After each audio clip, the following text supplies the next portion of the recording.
Marcus Thompson ripped the scarf from his daughter's neck and ran toward the frozen bench. "Sir, wait," his driver called out. But Marcus didn't stop. He couldn't. Not when a baby's lips were turning blue in the 20-degree cold.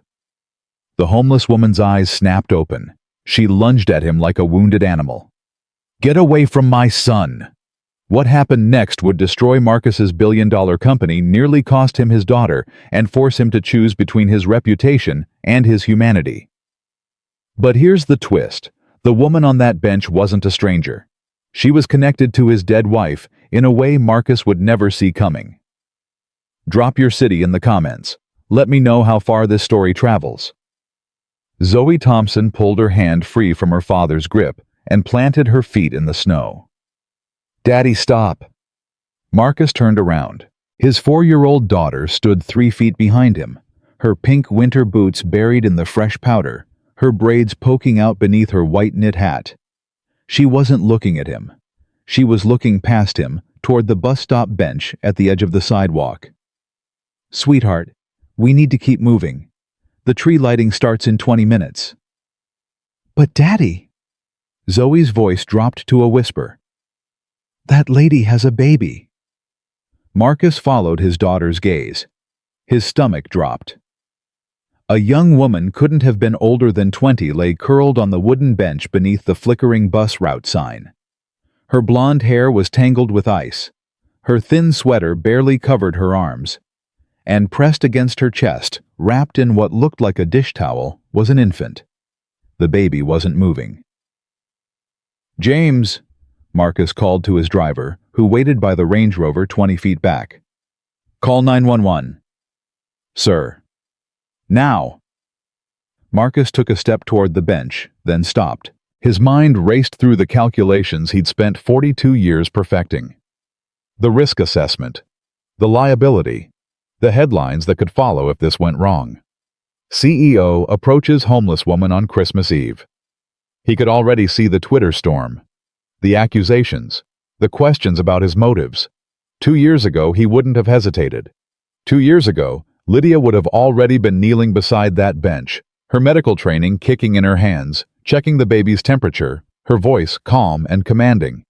But Lydia was gone. And Marcus had learned to protect what remained of his family by keeping the world at arm's length.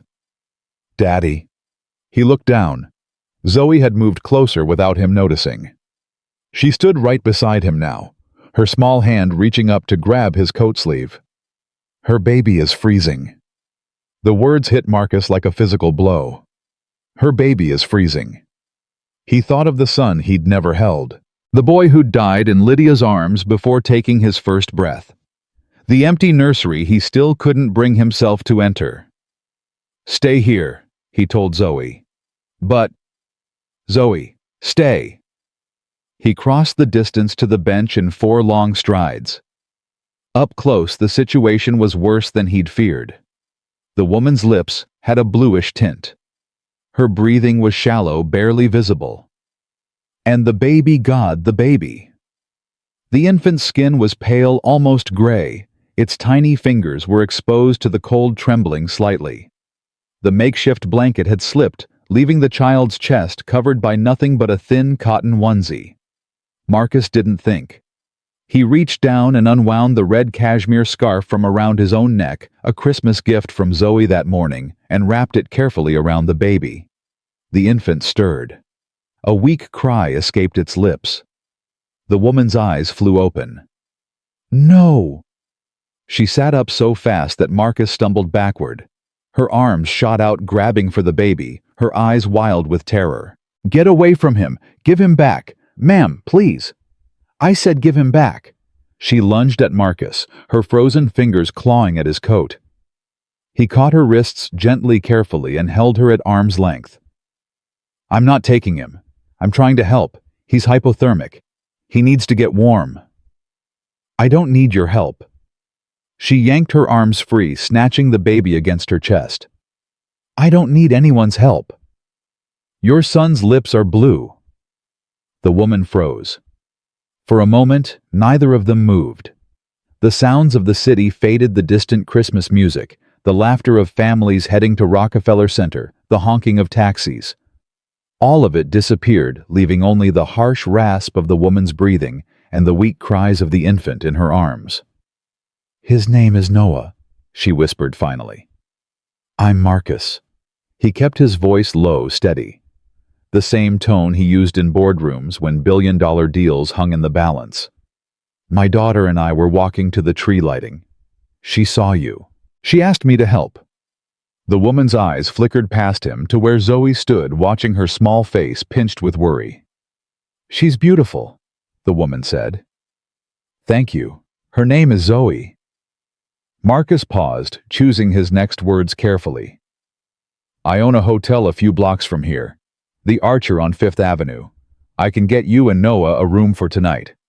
Warm food. Medical attention if you need it. No strings attached." The woman laughed, a hollow, broken sound that held no humor. "No strings attached. That's what they all say." "Who says that?" "Everyone." She looked down at Noah, adjusting the scarf Marcus had wrapped around him. "The shelter coordinators who want you to attend their programs. The church volunteers who want you to find Jesus. The men who offer you a warm bed and expect—" She stopped, her jaw tightening. "Everyone wants something." "I don't want anything." "Then why are you here?" Marcus opened his mouth to respond and found he didn't have an answer. Why was he here? Why had he stopped when every instinct told him to keep walking? Why was he standing on a frozen sidewalk on Christmas Eve, arguing with a homeless woman he'd never met, while his daughter watched from 20 feet away? Because Zoe asked him to. Because 2 years ago, he'd made a promise to a dying woman. Because somewhere beneath the protective shell he'd built around himself, the man Lydia had loved was still alive. "My wife died 2 years ago," Marcus heard himself say. "Childbirth complications. We lost her and the baby in the same hour." The woman's expression shifted just slightly from suspicion to something softer. "I'm sorry. Before she died, she made me promise something. She made me promise to teach our daughter that kindness matters more than anything else." Marcus looked back at Zoe, who hadn't moved from her spot on the sidewalk. "I haven't been very good at keeping that promise. I've been too busy protecting myself, protecting her, building walls instead of bridges."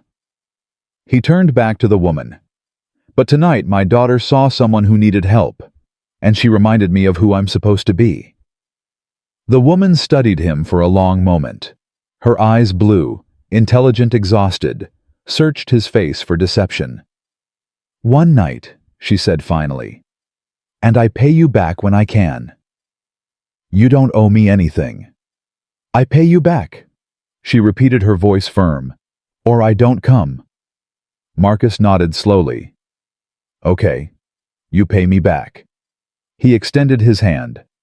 She looked at it for a moment, then shifted Noah to one arm and clasped it with her free hand.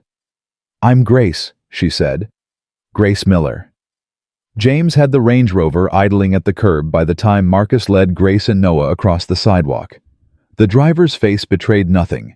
20 years of service had taught him to keep his opinions to himself, but Marcus caught the slight raise of his eyebrow as he opened the rear door. "The Archer," Marcus said. "Call ahead. Have them prepare the Aspen suite." "Yes, sir." Zoe scrambled into the back seat first, then turned to watch as Grace climbed in with Noah. The little girl's eyes went wide at the sight of the baby. "He's so tiny," she breathed. "Like a snowflake." Grace smiled, the first genuine smile Marcus had seen from her. "He's 3 months old. Small for his age." "What's his name?" "Noah. Like the ark with all the animals." "Just like that." Zoe leaned closer, peering at Noah's face. "Hi, Noah. I'm Zoe. Don't worry, my daddy's going to help you get warm." Marcus slid into the seat beside his daughter, pulling the door closed behind him. The heat of the car wrapped around them like a blanket, and he watched as Grace's shoulders slowly relaxed as the tension drained from her frozen muscles. "How long were you out there?" he asked quietly. Grace didn't answer immediately. She was staring out the window, watching the Christmas lights slide past. 3 days, she said finally. The shelter I was staying at closed for renovations. I couldn't find another bed. 3 days in this cold. I kept Noah warm. Her arms tightened around the baby. I gave him all my blankets, all my food. He's what matters. Marcus felt something twist in his chest. This woman, this girl really barely out of her teens, had spent 3 days in sub-zero temperatures, starving herself to keep her infant son alive. "What about the baby's father?" he asked. Grace's expression hardened. "Gone, before Noah was born. Family. They made their choice. I made mine." The car fell silent. Zoe had leaned against Grace's shoulder, already half asleep, despite the excitement of the evening. Noah had stopped crying, his tiny body finally warming beneath the layers of Marcus's scarf and the car's heater. Marcus watched them, this strange tableau of women and children that had suddenly appeared in his life, and felt something he hadn't felt in 2 years. Hope. It terrified him. The Archer Hotel rose before them like a monument to wealth. Limestone facade, brass doors, doormen in long coats who snapped to attention the moment the Range Rover pulled up. "Mr. Thompson," the head doorman said, pulling open the car door. "Welcome back, sir. We weren't expecting you this evening." "Change of plans, Robert. Is the Aspen suite available?" "Always for you, sir." Marcus helped Grace out of the car, shielding her from the curious glances of the hotel staff. He could see them taking in her appearance, the dirty clothes, the matted hair, the baby wrapped in a cashmere scarf, and filing it away for later gossip. Let them talk. He didn't care. "This way," he said, guiding Grace toward the private elevator. The lobby was a blur of marble and crystal and soft Christmas music. Grace moved through it like a sleepwalker, her eyes wide, her free hand clutching Marcus's sleeve, as if afraid she might drown in all the luxury. "I don't belong here," she whispered as the elevator doors closed. "Tonight you do." The Aspen Suite occupied the entire top floor of the hotel's east wing. Marcus had designed it himself, 3 bedrooms, a full kitchen, floor-to-ceiling windows overlooking Central Park. It was usually reserved for foreign dignitaries and tech billionaires. Tonight, it belonged to a homeless mother and her infant son. "The bedroom is through there," Marcus said, pointing. "Bathrooms fully stocked. I'll have room service send up food. What do you need for Noah formula diapers?" "Both." Grace stood in the center of the living room, turning slowly, taking in the space. This is too much. It's what's available." "Mr. Thompson." "Marcus." She stopped, meeting his eyes. "Marcus, I don't understand. Why would you do this for someone you just met? Someone like me." "Someone like me." The words hung in the air between them, heavy with implication. Someone homeless, someone broken, someone the world had deemed worthless. Marcus thought of all the answers he could give. The logical explanations, the charitable justifications, the corporate speak about social responsibility and community investment. Instead, he told her the truth. "Because my daughter asked me to." Grace's eyes glistened. She blinked rapidly, looking away. "Your wife," she said quietly. "She must have been an incredible woman." "She was. Zoe has her spirit, I can tell." Marcus felt his throat tighten. "Yes, she does." A knock at the door interrupted them. A hotel employee wheeled in a cart laden with covered dishes, baby supplies, and fresh towels. Marcus directed the setup, then pressed a generous tip into the employee's hand and sent him away. "I'll leave you to get settled," he said to Grace. "There's a phone by the bed. Dial 0 if you need anything. Anything at all." Grace nodded, but her expression had shifted. The wariness was back, mixing with something that looked almost like fear. "You're leaving?" "We live nearby. I need to get Zoe to bed. It's already past her bedtime." Marcus paused at the door, looking back at this woman who had stumbled into his life just an hour ago. "We'll check on you tomorrow. But Grace..." "Yes, you're safe here. I need you to believe that." She didn't respond. She didn't have to. The doubt in her eyes said everything. Marcus gathered a sleeping Zoe from where she'd curled up on the couch and carried her to the door. As he stepped into the hallway, he heard Grace's voice behind him. "Marcus." He turned. "Thank you," she said. "I know you don't want to hear it, but thank you." He nodded once, then pulled the door closed. In the elevator, Zoe stirred against his shoulder. "Daddy." "Yes, sweetheart." "Is the baby going to be okay?" Marcus pressed a kiss to his daughter's forehead. "I hope so, Zoe. I really hope so." He should have gone straight home. That's what the rational part of his brain told him, the part that had built a billion-dollar investment firm from nothing, the part that calculated risk and reward with ruthless precision. Instead, Marcus sat in his study at 3 a.m, staring at his phone, fighting the urge to call the hotel and check on Grace. What was wrong with him? He'd done his good deed for the day. He'd given a homeless woman and her baby a warm place to sleep on Christmas Eve. Tomorrow, he'd arrange for some additional assistance, a shelter referral, maybe some cash to help her get back on her feet, and that would be the end of it. That should be the end of it. But he couldn't stop thinking about the way Grace had looked at him. The mixture of distrust and desperate hope in her eyes, the fierce protectiveness in her voice when she'd talked about Noah. She reminded him of someone. The realization hit him like a thunderbolt. Grace reminded him of Lydia. Not physically. Lydia had been tall and dark-haired with warm brown skin and a laugh that could fill a room. But there was something in Grace's spirit and her determination to survive against impossible odds that echoed his late wife's unbreakable will. Lydia had grown up poor in Baltimore. She'd worked 3 jobs to put herself through medical school. She'd never asked for help, never accepted charity, never let anyone make her feel less than what she was, just like Grace. Marcus picked up his phone and dialed the hotel. "The Aspen Suite, please." The phone rang 4 times before Grace answered, her voice groggy with sleep. "Hello. It's Marcus. I'm sorry to wake you. He paused, suddenly aware of how strange this must seem. "I wanted to make sure you and Noah were settled." A long silence.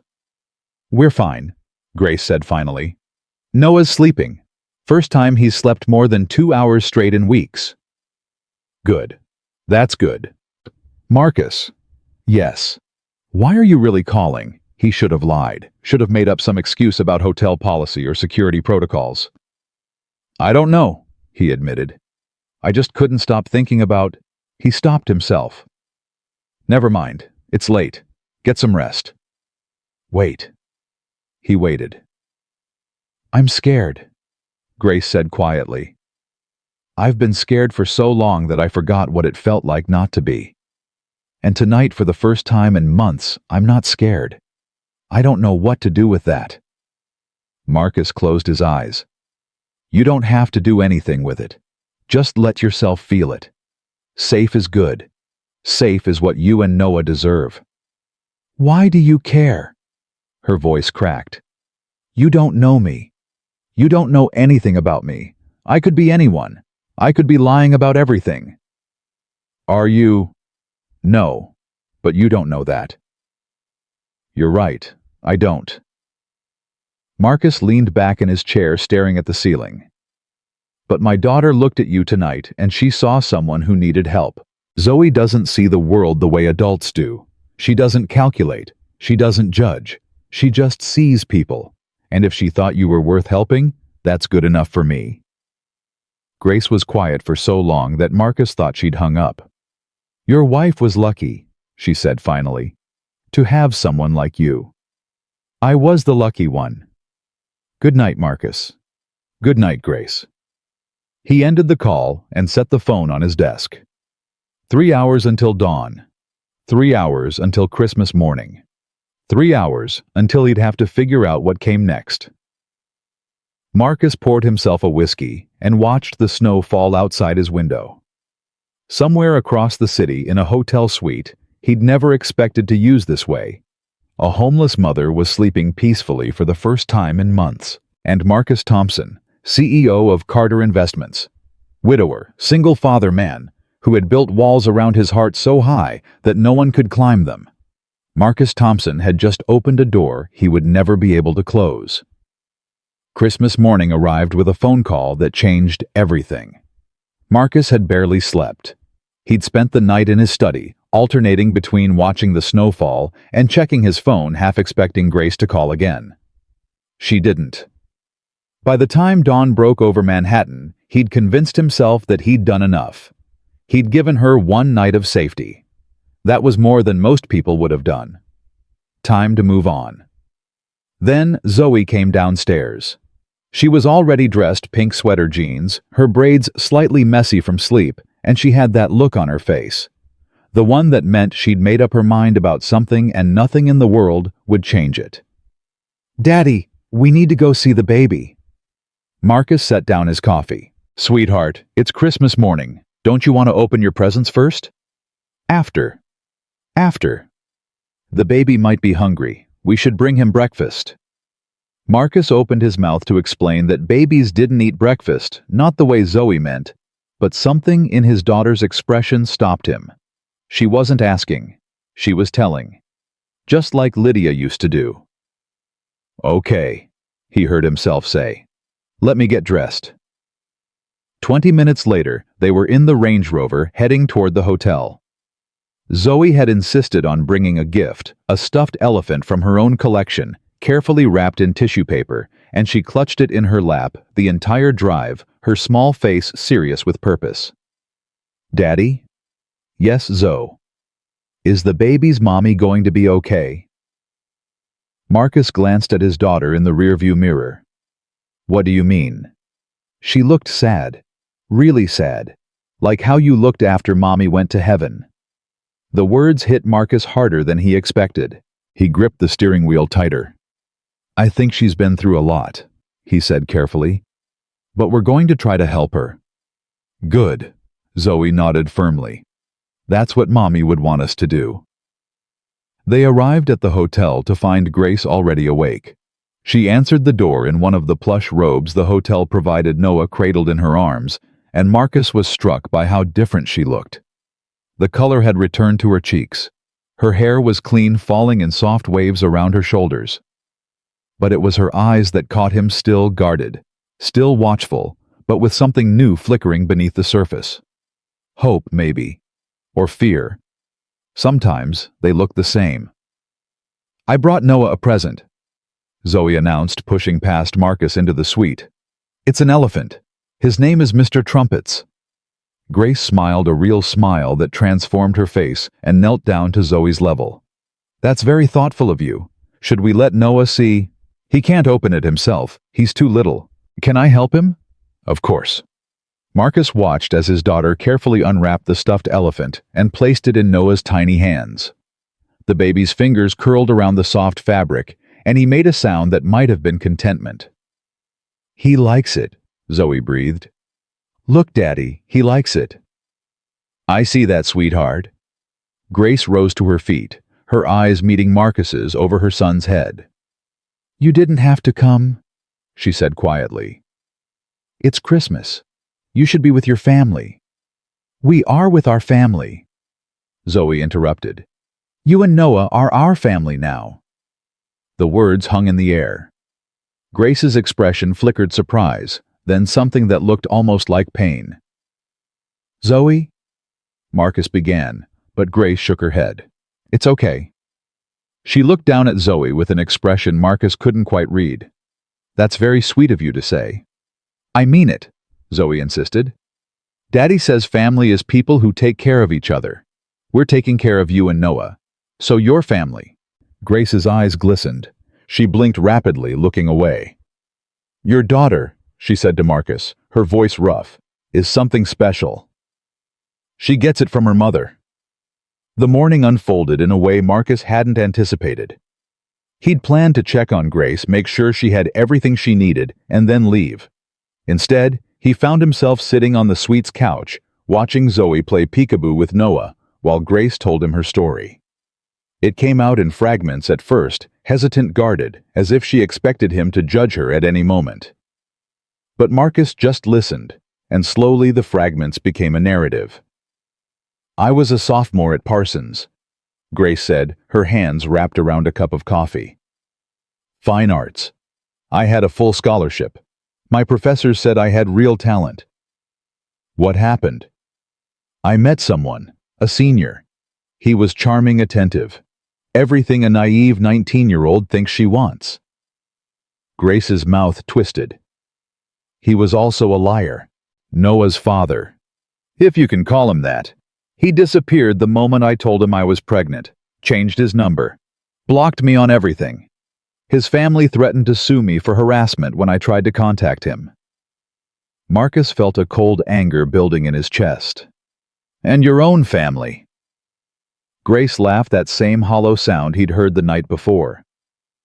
My parents are very religious, very concerned with appearances. When I told them my mother said I'd brought shame into their house, she gave me an ultimatum: get rid of the baby or get out. So you left.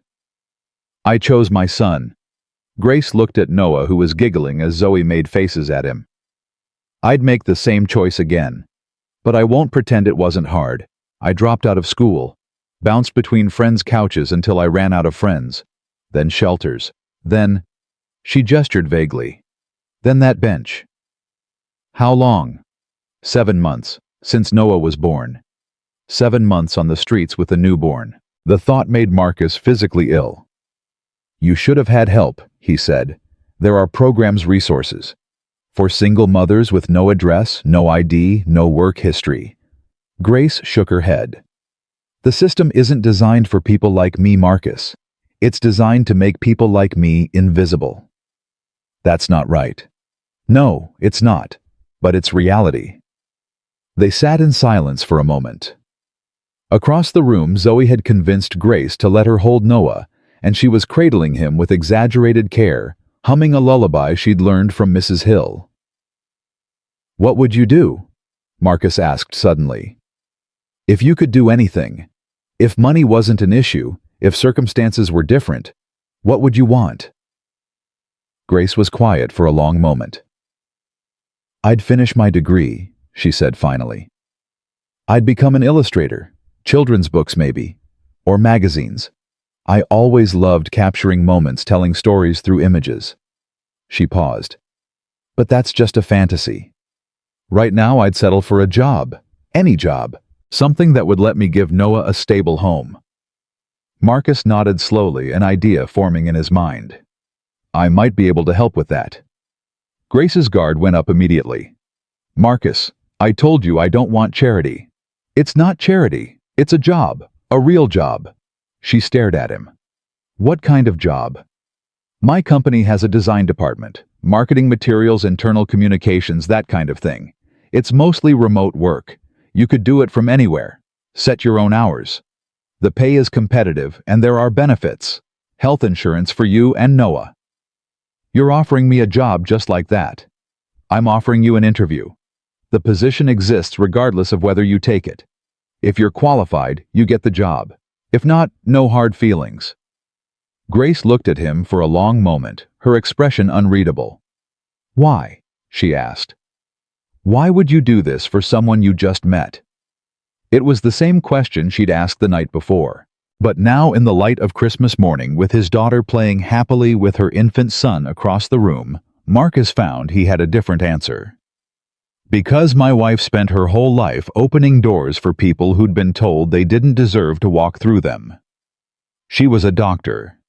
She specialized in underserved communities clinics in the Bronx, free health fairs in Harlem. She believed that everyone deserved a chance. She sounds amazing. She was. And when she died, I shut down. I built walls. I told myself I was protecting Zoe, but really I was just hiding. Hiding from the world, from pain, from anything that might make me feel again. Marcus looked at his daughter, who was showing Noah how Mr. Trumpets could do a little dance. Last night Zoe reminded me of who I used to be, who Lydia would want me to be. So I'm not doing this for you, Grace. I'm doing it for me, for my daughter. For the promise I made to my wife that I've been failing to keep. Grace was silent, When she finally spoke, her voice was barely above a whisper. "One interview, and if I don't get the job, I walk away. No strings." No strings. She extended her hand. "Deal." Marcus shook it. "Deal." The next 2 weeks passed faster than Marcus expected. Grace aced her interview. Her portfolio from Parsons was impressive, despite being 2 years old, and her natural talent was undeniable. She started work the first week of January handling graphic design projects for Carter Investments' internal communications team. But what surprised Marcus most wasn't Grace's professional abilities. It was how quickly she became part of his family's life. It started with Zoe. His daughter had formed an instant attachment to both Grace and Noah, and she insisted on visiting them at the hotel every day after school. Grace, for her part, seemed to welcome the company. She and Zoe would spend hours together drawing, playing with Noah, talking about everything and nothing. Then, Mrs. Hill got involved.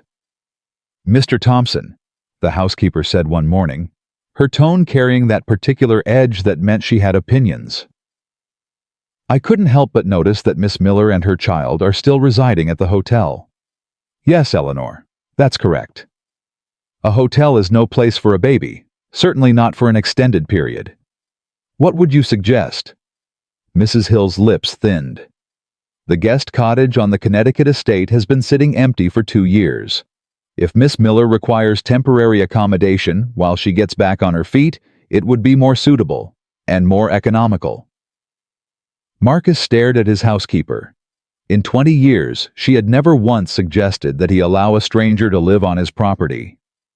"You approve of her," he said. "I neither approve nor disapprove.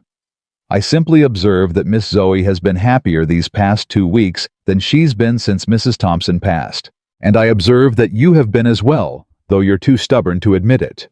Eleanor, the cottage has 3 bedrooms, a full kitchen, and a working fireplace. It's private, but close enough to the main house for security purposes. Shall I have it prepared?" Marcus wanted to argue.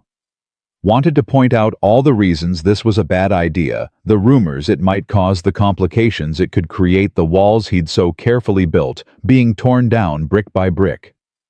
Instead, he said, "Yes, have it prepared." Grace's reaction to the offer was exactly what he expected. "I can't," she said, pacing the hotel suite while Noah slept in his portable crib. "Marcus, this is too much. First the hotel, then the job, now you want me to live on your property." "It's not charity. You'd pay rent." "How much?" "Whatever you can afford." "That's charity." "It's a business arrangement. The cottage has been sitting empty for 2 years. You'd be doing me a favor by keeping it maintained." Grace stopped pacing. "Do you always have an answer for everything?" "Usually." "It's infuriating." "I've been told." She stared at him, and Marcus could see the war playing out behind her eyes. Pride versus practicality, fear versus hope. The desperate need for stability battling against the terror of depending on someone who might let her down. "1 month," she said finally. "1 month to prove I can handle this. The job, the living situation, all of it. And if at any point I feel like I'm taking advantage, you won't." "If I feel like I'm taking advantage," she repeated firmly, "I leave. No arguments." Agreed. The move to Connecticut happened 3 days later. Marcus watched from the main house as Grace carried Noah into the cottage, her few belongings already arranged inside. She stood in the doorway for a long moment, looking back at him across the snowy expanse that separated their 2 homes. Then she raised her hand in a small wave and disappeared inside. "She's going to be okay," Zoe said from beside him. "I can tell." "Can you?" "Yep, she's got us now." Marcus put his arm around his daughter's shoulders. "Yes," he said quietly. "She does." The cottage became Grace's sanctuary. She worked during Noah's naps designing marketing materials that earned increasingly positive feedback from the communications team. She drew in the evenings, filling sketchbook after sketchbook with images of the estate, of the winter landscape, of Noah's changing face as he grew. And she spent time with the Thompsons. Dinners at the main house became routine. Zoe would race to the cottage after school, eager to show Grace her latest drawing or to play with Noah. Mrs. Hill, who had initially regarded Grace with the suspicion of a guard dog protecting its territory, gradually thawed, offering cooking tips and baby advice with an almost maternal warmth. And Marcus found himself looking forward to these evenings more than he wanted to admit. He told himself it was for Zoe's sake. His daughter was thriving with Grace in her life, happier and more engaged than she'd been in 2 years. Any father would be grateful for that. But late at night, alone in his study, Marcus couldn't deny the truth. His feelings for Grace had grown beyond gratitude, beyond friendship, into something he hadn't felt since Lydia. The realization terrified him. "You're falling for her," Mrs. Hill said one evening, catching him watching through the window as Grace and Zoe built a snowman in the yard. "Don't be ridiculous. I've known you for 20 years, Mr. Thompson. I changed your diapers when you were a baby. Don't insult my intelligence by lying to me." Marcus turned away from the window. "Even if that were true, nothing can happen. She's vulnerable. She's dependent on me for housing, for employment. Any relationship would be built on an unequal foundation. So change the foundation." "What?" Mrs. Hill fixed him with the look that had made him confess to breaking his mother's vase when he was 7 years old. "You're the one who created this dynamic. You're the one who offered her the job, the cottage, the support. If you want a relationship built on equality, give her the tools to be your equal. How? Let her succeed on her own terms. Stop trying to protect her from every obstacle and let her prove to herself, to you, to the world, that she can stand on her own." Marcus stared at his housekeeper. "When did you become a relationship counselor?" "I've been married to Mr. Hill for 43 years. You pick things up." That night, Marcus made a decision. He called his assistant Jason and outlined a plan, a new position for Grace, something with real responsibility and room for advancement. A path that would lead her from contractor to creative director if she had the talent and drive to make it. And he suspected she did. "There's one more thing," he told Jason. "I want to establish a fund, anonymous, for artists who faced barriers to traditional education or advancement. Grace will administer it eventually, but she can't know it came from me. Not yet." "May I ask why, sir?" "Because she needs to believe in herself before she can believe in us." 2 weeks later, Marcus found Grace in the cottage living room staring at her laptop with an expression of stunned disbelief. "What happened?" he asked, immediately concerned. "I just got an email. From the foundation board. They want me to design all the materials for the annual charity gala." "That's wonderful." "Marcus, this is a major event. High-profile donors, press coverage, the whole thing. Why would they give it to me? I've been working here for a month." "Because you're talented. And because the board has eyes. They see what I see." Grace looked up at him, her expression shifting. "What do you see?" The question hung between them, loaded with implications neither was ready to address. "I see someone who survived against impossible odds," Marcus said carefully. "Someone with extraordinary talent and even more extraordinary courage. Someone who—" He stopped himself, aware that he was venturing into dangerous territory. "Someone who what?" "Someone who deserves every opportunity the world has denied her." Grace's eyes glistened. She looked away, blinking rapidly. "You're a good man, Marcus Thompson." "I'm trying to be." She laughed, a genuine laugh, warm and surprised. "You're succeeding, more than you know." They stood there for a moment, the space between them charged with unspoken words. Marcus wanted to close that distance, to tell her what he was feeling, to risk the vulnerability he'd been avoiding for 2 years. But he held back. It wasn't time. Not yet. "I should get back to the house," he said finally. "Zoe will be wondering where I am." "Marcus!" He paused at the door. "Thank you," Grace said, "for everything. For seeing me when I was invisible."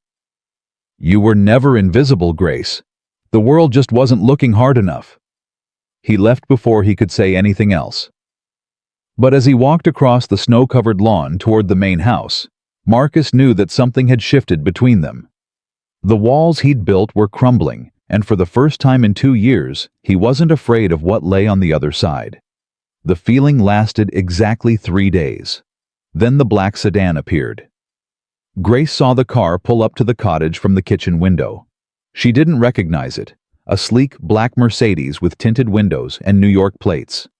Her first instinct was to grab Noah and hide a reflex born from months of living on the streets where strange cars meant trouble. But she wasn't on the streets anymore. She was on Marcus's property, protected safe. Wasn't she? The man who stepped out of the Mercedes looked like he'd walked off the cover of a business magazine. Silver hair, perfectly tailored charcoal suit, the kind of tan that came from winters in the Caribbean. He moved with the easy confidence of someone who'd never been told no in his entire life. Grace wiped her hands on a dish towel and opened the door before he could knock. "Can I help you?"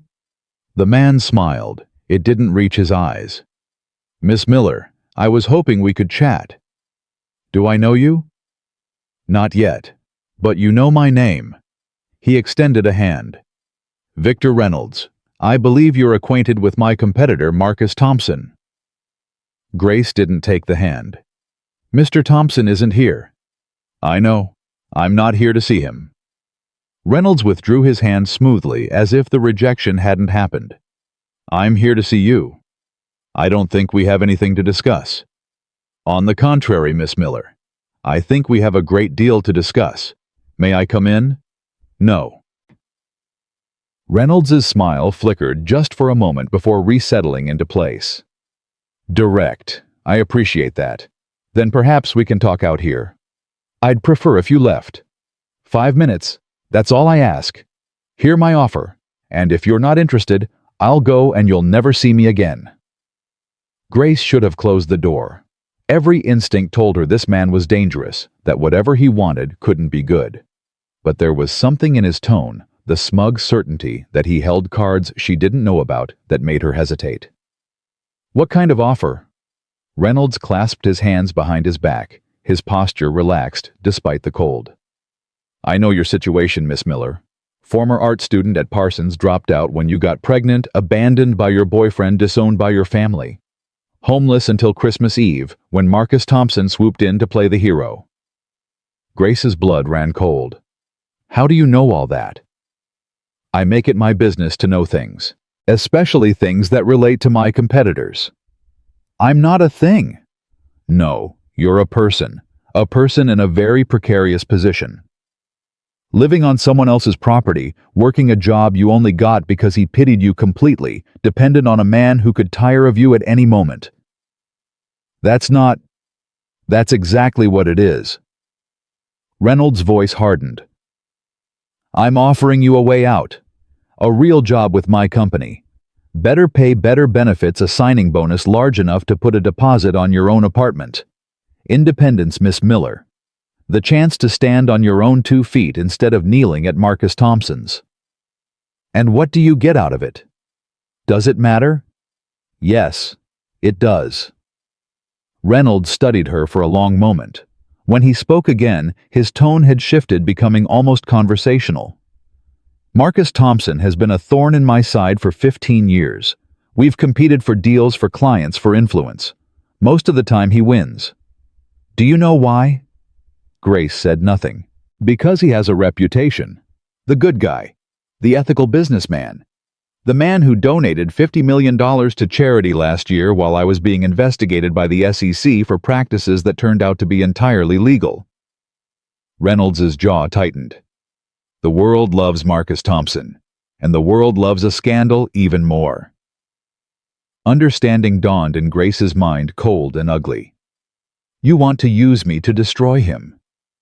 "I want to remove a distraction from his life. The board at Thompson Investments is already nervous about his judgment. Having a young, attractive former homeless woman living on his property raising questions about the nature of their relationship. There's nothing inappropriate about our relationship. That doesn't matter. Perception is reality in this business. And right now the perception is that Marcus Thompson has lost his edge. that he's making decisions with his heart instead of his head, that he's vulnerable. Reynolds stepped closer, his voice dropping. Take my offer, Miss Miller. Walk away from this situation with your dignity intact and your future secure. Because if you don't, things are going to get very ugly. For Marcus, for his company, for his daughter. Grace's hands clenched at her sides. Did you just threaten a 4-year-old? I'm simply pointing out that when a man's reputation is destroyed, everyone around him suffers, including the children. Is that really what you want? To be the reason Marcus Thompson loses everything? For a moment, Grace wavered. The guilt Reynolds was cultivating found fertile ground in her mind. The fear that she was a burden, that her presence was causing Marcus problems, that she'd brought nothing but complications into his life. Then she thought of Zoe, of the little girl who had insisted her father help a stranger on Christmas Eve, of the joy in her face when she played with Noah, the love in her voice when she talked about her new family. And she thought of Marcus, of the man who had seen her worth when she couldn't see it herself, who had offered help without conditions, opportunity without exploitation. Get off this property, Grace said quietly. I beg your pardon. You heard me. Leave, now. Reynolds's mask of civility slipped completely. You're making a mistake, Miss Miller. A very serious mistake. The only mistake I made was listening to you this long. Grace stepped back toward the cottage door. Marcus Thompson is 10 times the man you'll ever be. Whatever game you're playing, you're going to lose. We'll see about that. He turned and walked back to his car without another word. Grace watched until the Mercedes disappeared down the driveway, then closed the door and leaned against it, her heart pounding. Noah started crying from the bedroom. Grace forced herself to move, to breathe, to function. But her hands shook as she picked up her son, and she couldn't stop the tears that slipped down her cheeks. She should tell Marcus, she knew that. But telling him meant admitting that Reynolds was right about one thing: her presence was causing problems. Her very existence in Marcus's life was being used as a weapon against him. Maybe leaving was the kindest thing she could do. Grace looked at her phone at Reynolds' business card that now sat on the kitchen counter. She had a choice to make. She chose to wait. Marcus called that evening from New York, his voice tight with exhaustion. The board meeting ran long. I won't be back until tomorrow. Is everything okay? Just business, nothing to worry about. But Grace could hear the strain beneath his words, the weight of something he wasn't telling her. Marcus, there's something I need to tell you. Someone came to see me today. Silence. Then, who? Victor Reynolds. Marcus's intake of breath was sharp enough to hear through the phone. What did he want? Grace told him everything, the offer, the threats, the implications about their relationship destroying his reputation. When she finished, the silence stretched so long she thought the call had dropped. Marcus, I'm here. His voice was different now, harder. Grace, listen to me carefully. Victor Reynolds is dangerous. Whatever he offered you, whatever he said, I told him no. You did. I told him to get off your property, and that you were 10 times the man he'd ever be. Another pause. When Marcus spoke again, something in his voice had softened. You defended me. Of course I did. He was trying to use me against you. Did he really think I'd help destroy the man who saved my son's life? Most people would have taken the money, the security. I'm not most people. No. Marcus's voice was barely above a whisper. You're not. They talked for another hour about Reynolds, about the business pressures Marcus had been hiding from her, about the board members who were questioning his judgment. Grace listened, as the man who had seemed so invincible revealed the cracks in his armor. They think I've gone soft, Marcus admitted. That I'm more interested in charity than profit. Reynolds has been feeding that narrative, undermining me at every turn. Then prove them wrong. How? You're Marcus Thompson. You built a billion-dollar company from nothing.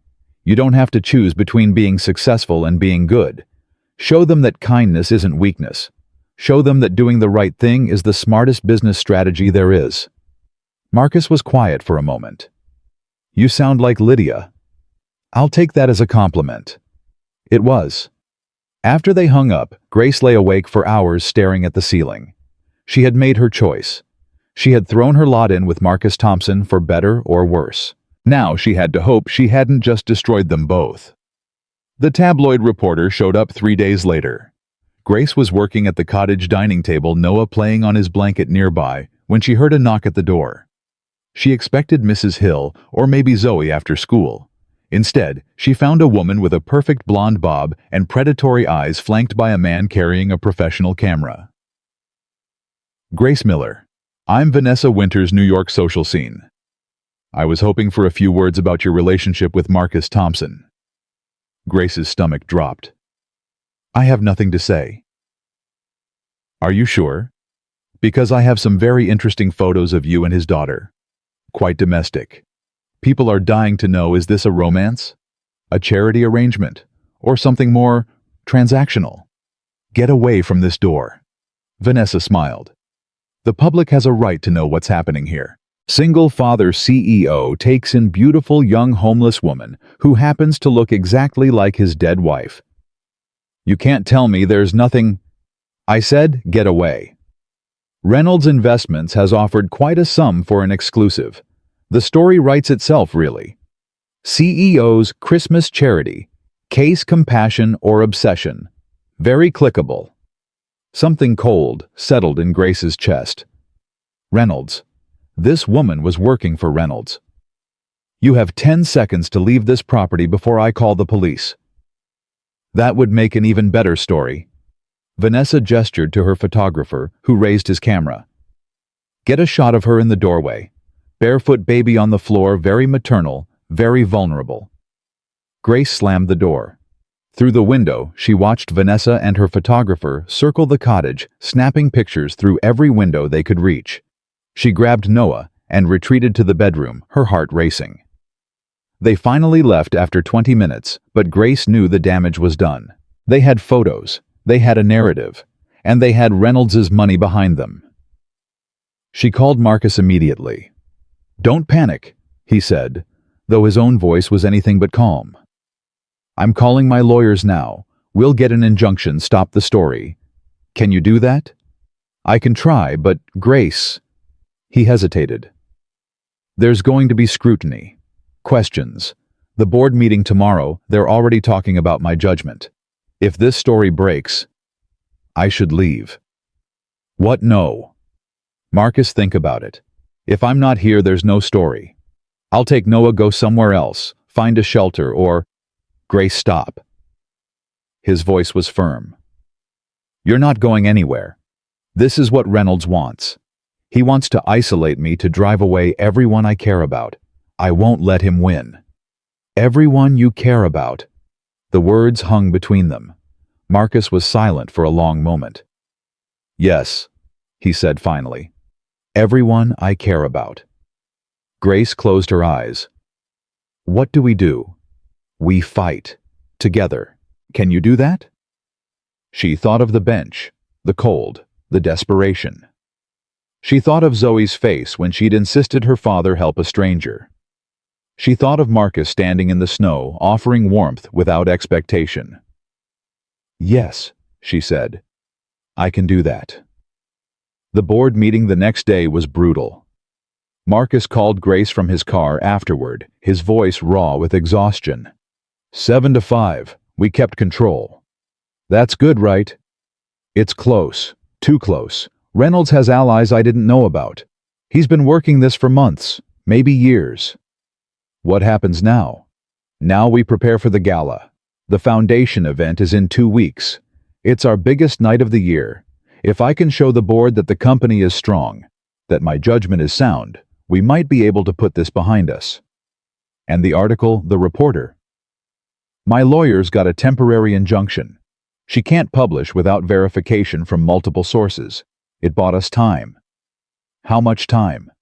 Enough, I hope. The next 2 weeks passed in a blur of preparation. Grace threw herself into the gala designs, pouring everything she had into the project. The theme, New Beginnings, took on new meaning as she worked each sketch and layout a declaration of hope in the face of uncertainty. Marcus was in New York, more than Connecticut, fighting battles Grace could only imagine. When he did come home, he was different, harder, more guarded, the weight of the corporate war visible in every line of his face. But when he looked at Grace, something in his expression softened. "The designs are extraordinary," he told her one evening, reviewing her work in the cottage living room. "The board is impressed. Even the doubters are coming around. It's just graphic design. No, it's art, it's vision, it's—" He stopped, shaking his head. "You don't see it, do you? How talented you are. I see someone trying to earn her keep. You've earned more than that." Marcus set down the designs and turned to face her fully. "Grace, there's something I need to tell you." Her heart stuttered. "What is it?" "After the gala, I'm making some changes. To the company. To my life." He took a breath. "I'm creating a new division focused on art investment and community support. Galleries in underserved areas. Scholarships for artists who've faced barriers. Programs to help people like me. Yes, like you." Marcus's eyes held hers. "And I want you to run it." Grace stared at him. "Marcus, I can't." "You can. You're the only one who can. You understand what it means to be overlooked, to have doors closed in your face. You know what these artists need because you've lived it. But I don't have the experience, the credentials. You have the most important credential there is." Marcus stepped closer. "You have heart. You have vision. And you have me. I believe in you, Grace. I've believed in you since the moment I saw you on that bench, fighting to keep your son alive." Grace felt tears welling in her eyes. "Why? Why do you believe in me so much?" "Because Zoe does, and Zoe has never been wrong about people." A laugh escaped Grace, half sob, half surprise. "You're putting your company's future in the hands of a 4-year-old's judgment." "I'm putting it in yours." Marcus reached out his fingers, brushing her cheek, wiping away a tear she hadn't realized had fallen. "But yes, Zoe's judgment is part of it. She sees things I've trained myself not to see. The truth of people. The goodness beneath the armor we wear." Grace leaned into his touch, her defenses crumbling. "Marcus, I'm scared." "Of what?" "Of this. Of us. Of feeling something I'm not allowed to feel." "Who says you're not allowed?" "I'm dependent on you. You gave me a job, a home, everything. Any relationship between us would be built on gratitude, on obligation." Marcus shook his head. "Grace, do you think I don't know that? Do you think I haven't been fighting the same battle? Then why? Because I can't fight it anymore." His voice broke. "I've spent 2 years building walls, protecting myself from feeling anything. And then you showed up and Zoe looked at me with her mother's eyes, and I remembered who I was supposed to be." Grace's breath caught. "Marcus, I'm not asking for anything. Not tonight. Not until this situation with Reynolds is resolved, not until you're standing on your own 2 feet with options you've earned. But I need you to know." He stopped, gathering himself. "I need you to know that whatever this is between us, it's real. It's not pity or convenience or some savior complex. It's real." Grace looked at this man, this powerful, wounded, extraordinary man who had seen her worth when she couldn't see it herself. "It's real for me too," she whispered. Marcus's eyes closed. When he opened them again, they glistened with unshed tears. "The gala is in 3 days. After that, everything changes. For better or worse. That depends on us." He left without kissing her. Without crossing the line they'd both been dancing around for weeks. But something had shifted between them, an acknowledgement of feelings that had grown too large to ignore. Grace stood at the window watching him walk back to the main house. Her heart was full of terror and hope in equal measure. 3 days. In 3 days everything would change. She just didn't know how much. The morning of the gala. Grace woke to pounding on the cottage door. She stumbled out of bed, Noah crying in his crib, her heart racing with the certainty that something was wrong. Mrs. Hill stood on the porch, her face pale. "Miss Miller, you need to come to the main house, now." "What happened?" "The article. It published this morning. Someone at the magazine leaked it." Grace felt the blood drain from her face. "How bad is it?" Mrs. Hill's expression said everything. "Bring Noah. Mr. Thompson needs to see you." Grace dressed in a daze, her hands trembling as she bundled Noah into his coat. The walk to the main house felt like walking to an execution. She found Marcus in his study, standing before the fireplace, a tablet clutched in his hands. He didn't look up when she entered. "Marcus." "They got everything." His voice was hollow. "Photos of you and Zoe. The hotel records from Christmas Eve. Quotes from anonymous sources about my judgment, my stability, my—" He stopped, his jaw clenching. "What did they say?" Marcus handed her the tablet. The headline hit Grace like a physical blow. CEO's Christmas charity case inside Marcus Thompson's dangerous obsession. Below it, a photo of Grace and Zoe building a snowman, the cottage visible behind them. Another photo of Grace in the doorway looking vulnerable and caught off guard. And then the article itself, full of innuendo and speculation, questioning Marcus's motives, suggesting that his grief over Lydia had driven him to find a replacement. Painting Grace as either a gold digger or a victim depending on which paragraph you read. "This is Reynolds," Grace said. "He leaked this." Of course he did. Marcus finally turned to face her. His eyes were red-rimmed, his face haggard. "The board is calling an emergency meeting. They want me to step down as CEO." "What?" "They can't. They can, and they might." Marcus laughed bitterly. 2 years of building this company, 15 years of my life, and it's all going to end because I helped a homeless woman on Christmas Eve. "Marcus, I'm so sorry. This is my fault." "No." His voice was sharp. "This is Reynolds' fault. This is a media system that profits from destruction. This is not your fault, Grace." "But if I hadn't been here—" "If you hadn't been here, Zoe would still be sad. I would still be dead inside. And Noah—" Marcus's voice cracked. "Noah would have frozen to death on that bench."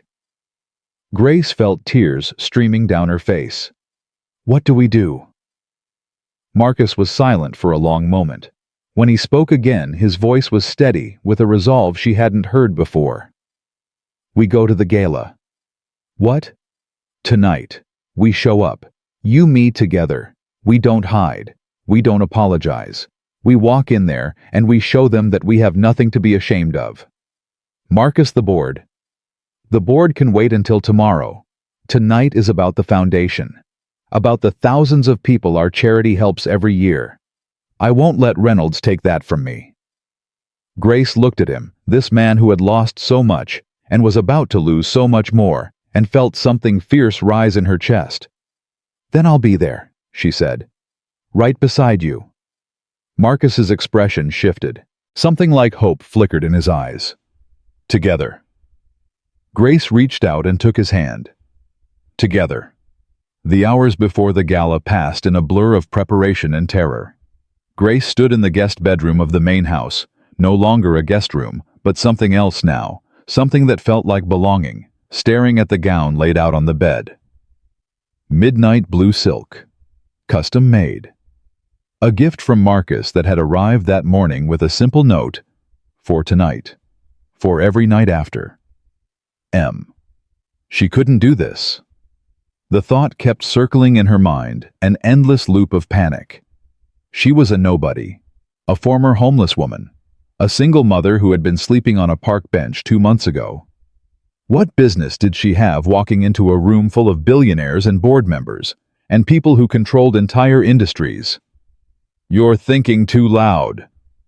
Grace spun around. Mrs. Hill stood in the doorway, her usually stern expression softened by something that might have been understanding. "I can hear the doubt from downstairs." The older woman continued, stepping into the room. "It's quite deafening." "I don't belong there." "According to whom?" "According to—" Grace gestured helplessly at herself, at the gown, at everything. According to reality. According to everyone who's going to look at me and see exactly what that article said. Mrs. Hill walked to the bed and picked up the gown, running her fingers over the fabric with surprising gentleness. When I first came to work for the Thompsons, I was 23 years old. Fresh off the boat from Jamaica, barely spoke proper English, didn't know which fork to use for salad. She looked at Grace. Mr. Thompson's mother, the original Mrs. Thompson, could have fired me a dozen times for my mistakes. Instead, she taught me. She said, "Eleanor, elegance isn't about where you come from, it's about where you're going." That's a nice sentiment, but it's not sentiment, it's truth, Mrs. Hill thrust the gown toward Grace. You are going to that gala tonight. You are going to wear this dress, and you are going to walk in there on Mr. Thompson's arm with your head held high. Do you know why? Grace shook her head. Because that little girl downstairs has spent the last 2 months watching you, learning from you. She sees how you fight, how you work, how you refuse to give up, even when the world tells you that you should. If you hide tonight, if you let those vultures win, what lesson does that teach her? The words hit Grace like a splash of cold water. She thought of Zoe, bright, fierce, loving Zoe, who had called her family without hesitation, who had insisted her father help a stranger on Christmas Eve because it was the right thing to do. What would Zoe think if Grace ran away now? I don't know how to be this person, Grace whispered. The person Marcus sees when he looks at me. Then become her. Mrs. Hill's voice was firm. Tonight. You have 2 hours. I suggest you start with a shower. She left without another word, closing the door behind her with a decisive click. Grace looked at the gown, at her reflection in the mirror, at the woman she had been and the woman she was being asked to become. Then she picked up the dress and walked toward the bathroom. 2 hours later, Grace descended the main staircase of the Thompson house. She had done something with her hair curls, pinned up with a few strands falling free around her face. The gown fit perfectly, hugging her frame in ways that made her feel both exposed and powerful. At her throat hung 2 necklaces, a silver sun pendant Marcus had given her for Christmas, and below it, on a shorter chain, a silver star. The star had arrived an hour ago, delivered by Mrs. Hill, with an explanation that had brought tears to Grace's eyes. It was Mrs. Thompson's, the first Mrs. Thompson. She wore it to every foundation event. Mr. Thompson thought, Mrs. Hill had paused, her composure cracking just slightly. He thought she would want you to have it now. Grace had understood immediately. Marcus wasn't asking her to replace Lydia. He was honoring his past while embracing his future, the sun and the star, new beginnings and guiding lights. Now, as she reached the bottom of the stairs, she found Marcus waiting in the foyer. He wore a tuxedo that made him look every inch the CEO he was, powerful, polished, untouchable. But when he saw her, his expression transformed into something raw and vulnerable. Grace. Just her name, nothing else. But the way he said it, like a prayer, like a promise, made her heart stop. Is it too much? She asked, suddenly self-conscious. The dress, the necklaces. You're perfect. He crossed to her, taking her hands in his. Absolutely perfect. I'm terrified. So am I. Grace looked up at him, surprised. You... The board wants my head. Reynolds is circling like a shark. The press is waiting to tear us apart. Marcus's grip tightened on her hands. But looking at you right now, I can't bring myself to care about any of it. Marcus. Whatever happens tonight, I need you to know something. He lifted one hand to her face, his thumb brushing her cheek. Meeting you on that bench was the best thing that's happened to me since Lydia died. You brought my daughter back to life. You brought me back to life. And I will never regret that, no matter what the world says. Grace felt tears threatening and blinked them back. She'd spent an hour on her makeup. She wasn't about to ruin it now. Then let's give them something to talk about, she said. Marcus's smile was slow and warm. Together. Together. The Foundation Gala was held at the Metropolitan Club, its grand ballroom transformed into a winter wonderland of white and gold. Chandeliers cast warm light over hundreds of guests in designer gowns and tailored suits. The theme, New Beginnings, was everywhere in the decorations, the programs, the centerpieces Grace had designed herself. They arrived late deliberately. Marcus had explained the strategy on the drive over. Let them see us walk in together. Let them know we're not hiding. And if they attack, then we show them that we don't break. The moment they entered the ballroom, the whispers started. Grace could feel the weight of every stare, could hear the murmured questions passing from group to group. She saw phones being raised, photos being taken, the story of the evening being written in real time. Marcus's arm was solid beneath her fingers. He guided her through the crowd with practiced ease, stopping to greet colleagues, to exchange pleasantries with donors, to act as if nothing in the world was wrong. Marcus. A silver-haired man in his 60s approached them, his smile not quite reaching his eyes. Quite the entrance. And this must be the famous Miss Miller. Grace, this is Richard Chen, chairman of our board. Grace extended her hand. Mr. Chen, it's a pleasure. Chen took her hand, his grip cool and assessing. The pleasure is mine. I've heard a great deal about you. I imagine you have. Your designs for tonight's event are impressive. Where did you study? Parsons. I didn't finish my degree. Ah. The single syllable carried a world of judgment. Well, self-taught talent can be remarkable, when properly directed.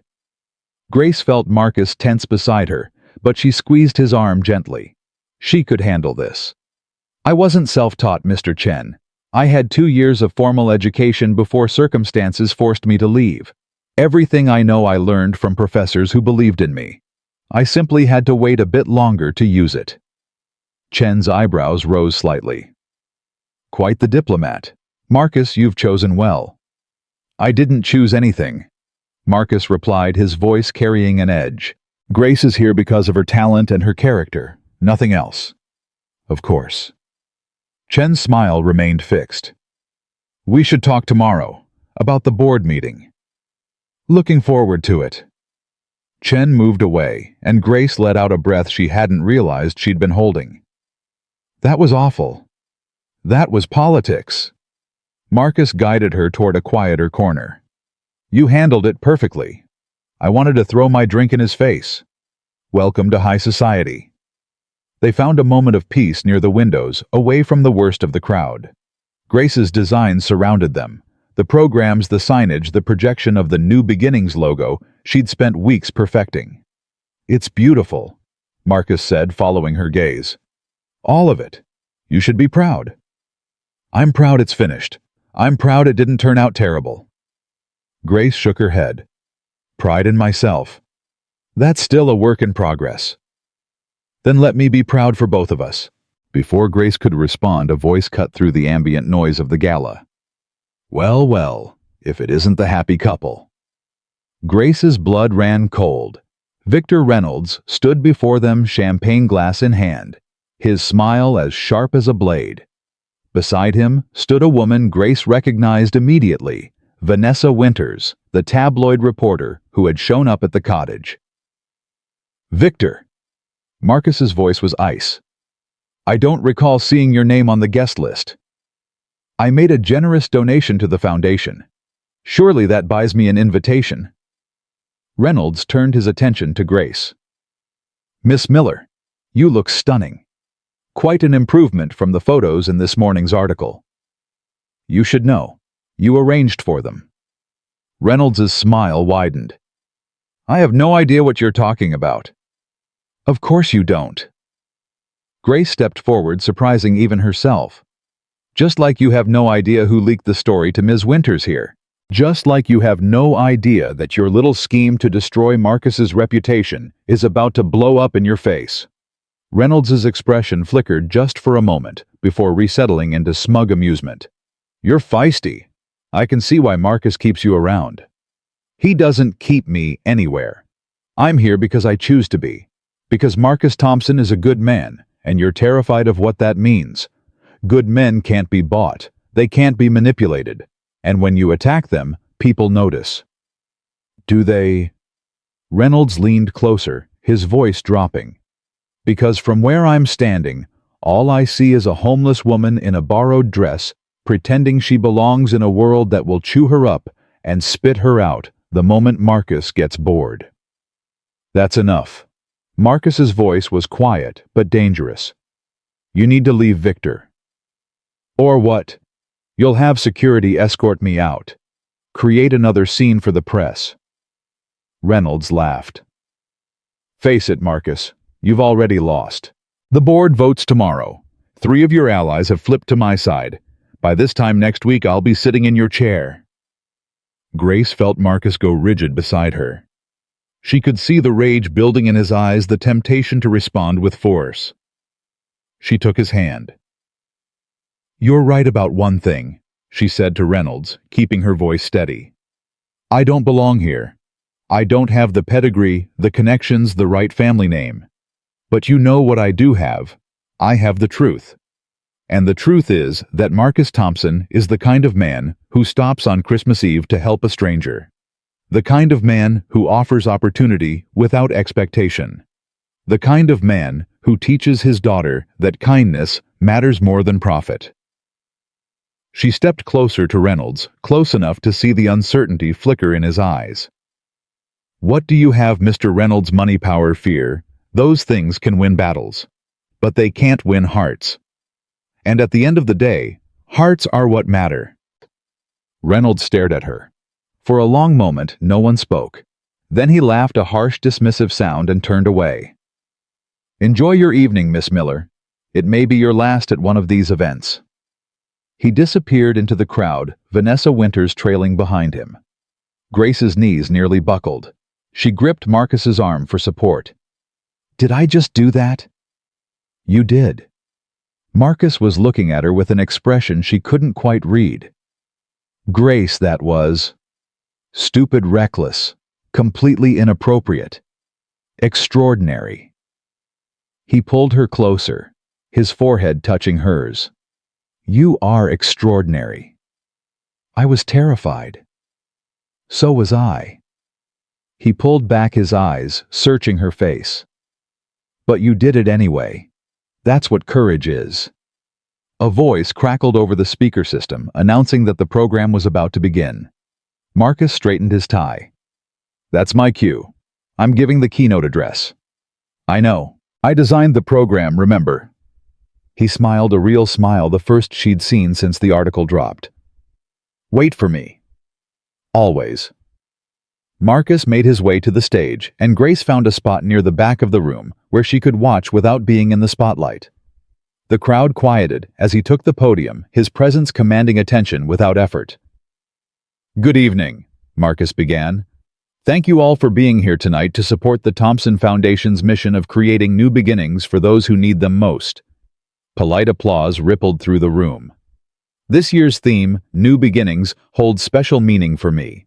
2 months ago on Christmas Eve, my daughter Zoe and I were walking to see the Rockefeller tree when she stopped me. She pointed to a young woman on a bench, a woman holding a baby, and she said 4 words that changed my life. Marcus paused, his eyes finding Grace in the crowd. She said, "Daddy, her baby is freezing." The room was silent now. Even the clink of glasses had stopped. I'll be honest with you, my first instinct was to keep walking. The world teaches us to look away, to protect ourselves, to mind our own business. But Zoe wouldn't let me. She reminded me of a promise I made to her mother before she died, a promise to teach our daughter that kindness matters more than anything else. Marcus's voice grew stronger as he continued. Grace Miller taught me what that promise really means. She survived homelessness, abandonment, and circumstances that would have broken most people. She protected her infant son with everything she had. And when I offered her help, she didn't just accept it. She earned every opportunity with talent, determination, and grace that lives up to her name. Grace felt tears sliding down her cheeks. She didn't bother wiping them away. Some of you have read the stories. Some of you have questions about my judgment, my motivations, my fitness to lead this company. Let me address those concerns directly. Marcus leaned forward, his gaze sweeping the room. Yes, I helped a homeless woman on Christmas Eve. Yes, I gave her a job and a place to live. Yes, I have developed feelings for her that go beyond charity or professional admiration. He paused. And I am not ashamed of any of it. Murmurs swept through the crowd. Grace saw Richard Chen exchange a look with another board member. The Thompson Foundation exists because my late wife believed that everyone deserves a second chance. She spent her career as a doctor serving communities that the system had forgotten.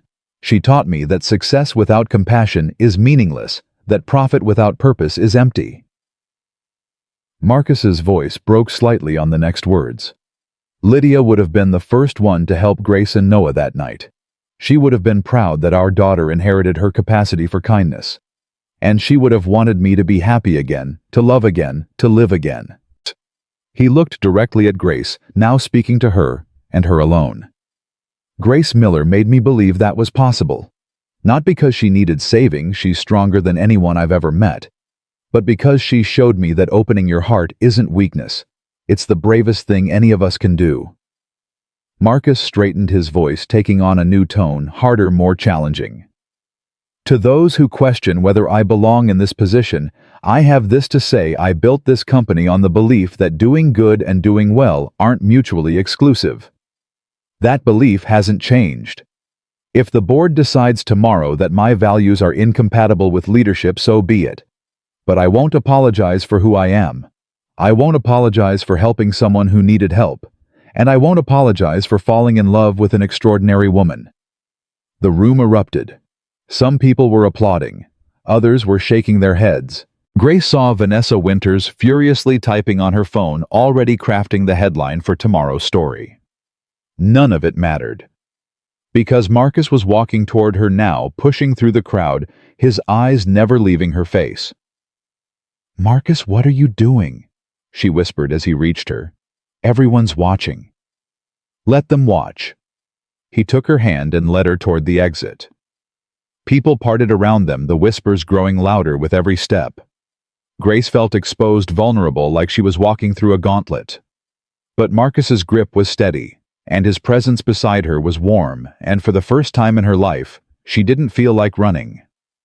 They emerged onto the building's terrace where snow was falling softly against the dark sky.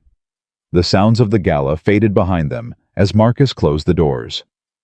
"That was quite a speech," Grace said, her voice shaking. "I meant every word." "I know. That's what terrifies me." Marcus turned to face her, taking both her hands in his. "Grace, I didn't bring you out here to apologize or explain. I brought you out here because there's something I need to say, and I couldn't say it in front of everyone." Grace's heart hammered against her ribs. "What is it?" "When Lydia died, I thought that part of my life was over. I thought love was something that happened once if you were lucky, and that I'd had my chance." Marcus's voice was rough with emotion. "Then you appeared on that bench holding Noah, like he was the only thing in the world worth protecting, and something inside me woke up." "Marcus, I know the timing is terrible. I know there's a scandal and a board vote and 100 reasons why this is a bad idea. But I'm done waiting. I'm done being afraid." He reached into his pocket and pulled out a small velvet box. Grace stopped breathing. "This was my grandmother's ring. Lydia never wore it. She had her own engagement ring chosen for her specifically. But this one..." He opened the box to reveal a stunning sapphire surrounded by diamonds. "This one was waiting. I didn't know for what. Not until now." "Marcus, you can't." "I can." He dropped to one knee in the falling snow. "Grace Miller, you came into my life when I thought the best of me had died. You showed me that the heart can heal, that love can grow again, that family can be found in the most unexpected places. You and Noah have brought light back into our lives, mine and Zoe's." Grace felt tears streaming down her face, warm against the cold air. "I'm not asking you to forget your past or ignore the obstacles ahead. I'm asking you to walk into the future with me, as partners, as equals, as family." Marcus looked up at her, his eyes glistening. "Will you marry me?" The world seemed to stop. The snow hung suspended in the air. The noise from inside the gala disappeared completely. Grace thought of everything that had brought her to this moment. The cold bench, the frozen baby, the stranger who had stopped when everyone else walked by. The weeks of healing, of growing, of learning to believe in herself again. She thought of Zoe, who had called her family without hesitation. She thought of Noah, who would grow up knowing a father's love. She thought of Lydia, whose star hung around her neck, whose spirit seemed to whisper that this was right. "Yes," Grace whispered. "What?" "Yes." Stronger now, certain. "Yes, Marcus Thompson, I'll marry you." He slid the ring onto her finger, then rose and gathered her in his arms. When he kissed her, it felt like coming home, not to a place, but to a person. To the knowledge that whatever came next, they would face it together.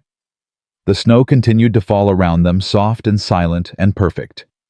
Inside the gala, the program continued without them. Tomorrow there would be a board meeting and newspaper headlines and 1,000 complications to navigate. But tonight, there was only this two people who had been broken finding themselves whole again. Two hearts that had been closed learning to open. Two lives that had intersected on a frozen bench, transforming each other in ways neither had expected. Grace pulled back slightly, looking up at Marcus's face. "The board vote is tomorrow." "I know. You might lose everything." "I might." He brushed a strand of hair from her face. "But I won't lose you. That's all that matters. Your company, your reputation, are just things. You and Zoe and Noah, you're my life." Marcus smiled, and in his smile Grace saw everything she'd ever wanted. "Besides, I have a feeling things are going to work out." "How can you be so sure?" "Because I have you. And you, Grace Miller, are the luckiest thing that ever happened to me." Grace laughed, a real laugh, full and free and surprised by joy. "I think you mean the opposite." "No." Marcus pulled her close again, his arms wrapping around her. "I know exactly what I mean." They stood there on the terrace as the snow fell and the city sparkled below them, two people on the edge of everything, holding on to each other and refusing to let go. Inside the gala, a murmur was spreading through the crowd. Someone had seen them on the terrace. Someone had spotted the ring. The story of the evening was writing itself in real time, but it wasn't the story Victor Reynolds had wanted. It was a love story. And it was just beginning. The board meeting was scheduled for 9 o'clock the next morning. Grace woke at dawn, the sapphire ring on her finger catching the pale winter light. For a moment she thought she had dreamed it all, the gala, the speech, the proposal on the snow-covered terrace. Then she felt Marcus's arm around her waist, felt his breath warm against her hair, and knew it was real. Everything was real. "You're awake," Marcus murmured, his voice rough with sleep. "I couldn't stop thinking. About today. About what happens if—" Marcus silenced her with a gentle kiss. "Whatever happens, we face it together. Remember." "I remember." Grace turned in his arms, facing him. "But Marcus, if you lose the company because of me, I won't lose it because of you. If I lose it, it'll be because Victor Reynolds is a snake and some board members lack courage." He brushed a strand of hair from her face. "And even if I do lose, I'll still have everything that matters. You, Zoe, Noah, the foundation, our future." "You make it sound so simple." "It is simple. People complicate things with fear and pride and what-ifs. At the end of the day, the only question that matters is, did I do the right thing?" Marcus's eyes held hers. "Helping you was the right thing. Loving you is the right thing. I won't apologize for either." They lay there as the sun rose higher, stealing a few more moments of peace before the storm. Then Marcus's phone buzzed. He glanced at the screen, and his expression shifted. "What is it?" Grace asked. "A text from Richard Chen. He wants to meet before the board meeting. Just me and him." Is that good or bad? I don't know. Marcus sat up, running a hand over his face. But I'm about to find out. He dressed quickly and kissed Grace goodbye at the door of the main house. Wait for me, he said. I'll call as soon as it's over. Marcus? Grace caught his arm before he could leave. No matter what happens in that room, I'm proud of you. For standing up. For not hiding. For being exactly who you are. Something flickered in his eyes. Gratitude, love, fear, all tangled together. I love you, he said. I love you too. Then he was gone, the Range Rover disappearing down the driveway in a spray of snow. Grace stood at the window watching until she couldn't see the car anymore. Then she turned and found Mrs. Hill watching her from the kitchen doorway. He'll be fine, the older woman said. Mr. Thompson is stronger than he knows. I hope you're right. I'm always right. Mrs. Hill's lips curved in what might have been a smile. Now come, have breakfast. You need your strength. Miss Zoe will be awake soon, and that child has questions about everything. Grace followed her into the kitchen, trying to quiet the anxiety churning in her stomach. The hours that followed were the longest of her life. She played with Zoe and Noah, trying to act normal, trying to keep her fear from showing. Zoe, perceptive as always, sensed something was wrong. Is Daddy okay? She asked during lunch, her small face creased with worry. He's fine, sweetheart. He just has an important meeting. About the bad man? Grace looked at her sharply. What bad man? The man with the silver hair. I heard Mrs. Hill talking about him. She said he's trying to hurt Daddy. Grace knelt down to Zoe's level, taking her hands. Your daddy is very strong, Zoe, and very smart. He's not going to let anyone hurt him. Promise? I promise. But even as she said the words, Grace wondered if she could keep them. The call came at 2 o'clock. Grace's hands trembled as she answered. Marcus, it's over. Her heart stopped. What happened? The vote was 10-2.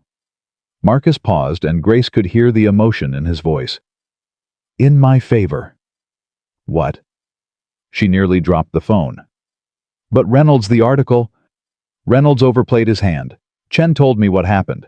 Apparently Reynolds got drunk at an after-party last night and started bragging about how he'd orchestrated the whole thing, the article, the photos, the campaign, to destroy my reputation. He didn't know Chen's wife was within earshot. She heard everything. Everything. Chen confronted Reynolds this morning before the meeting. Got him to admit it on tape. Marcus let out a breath. The board was furious. Not just at Reynolds, but at themselves for almost falling for it. The vote wasn't even close. Grace sank into a chair, overwhelmed. So it's over. Really over. Reynolds is finished. His investors are pulling out. The SEC is investigating his tactics. By this time next month, he'll be lucky to have a company left. And you? I'm still CEO. The board even apologized for doubting me. Marcus's voice softened. But Grace, that's not the best part. What's the best part?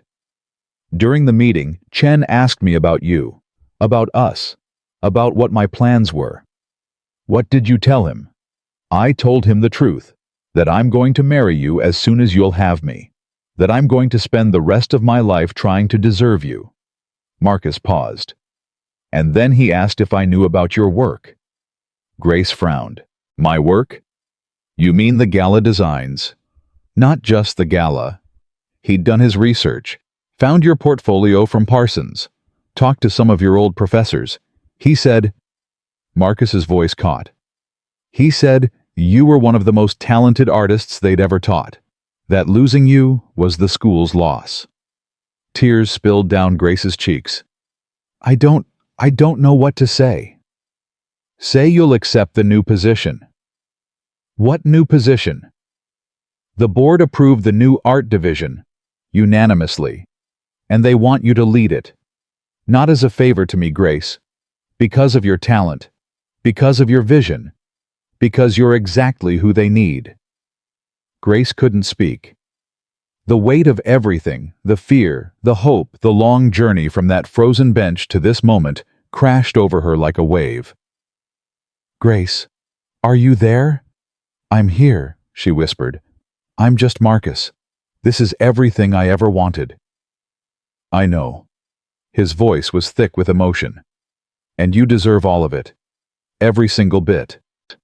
The months that followed moved quickly and slowly. All at once, the way time does when your life is being rebuilt from the ground up. Grace threw herself into the new position, working with Marcus's team to establish the Thompson Art Initiative. She traveled to community centers in underserved neighborhoods, meeting artists who reminded her of herself, talented, driven, held back by circumstances beyond their control. For each one, she created opportunities: scholarships, gallery space, mentorship programs.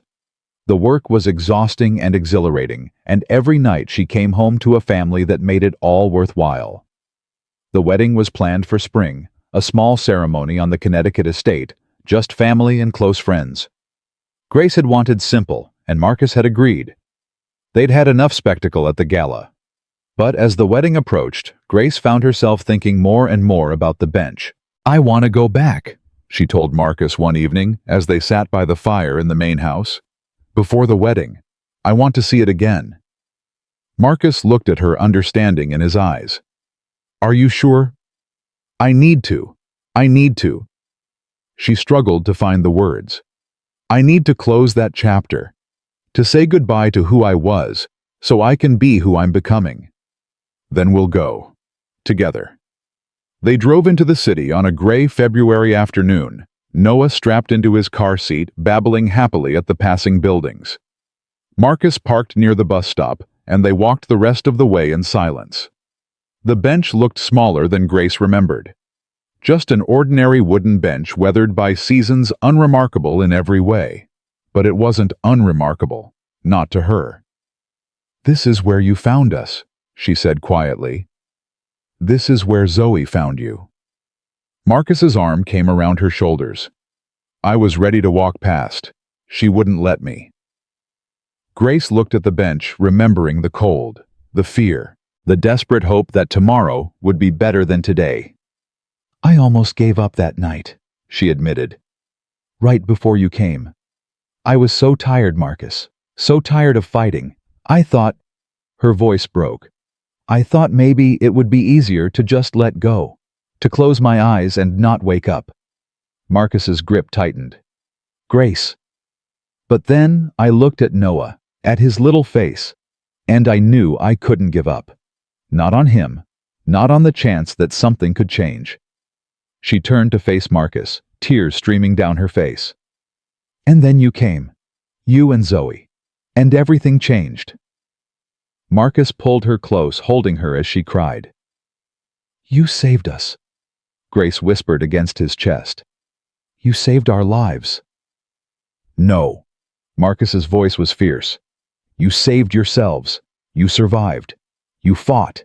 You kept Noah alive through impossible odds. All I did was open a door. You're the one who walked through it."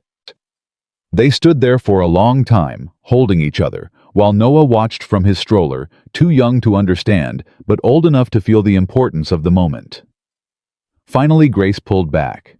She wiped her eyes and looked at the bench one last time.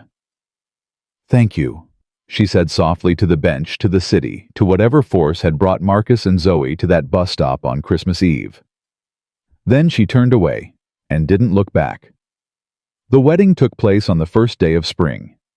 Grace wore a simple white dress, elegant but understated, with Lydia's star pendant at her throat.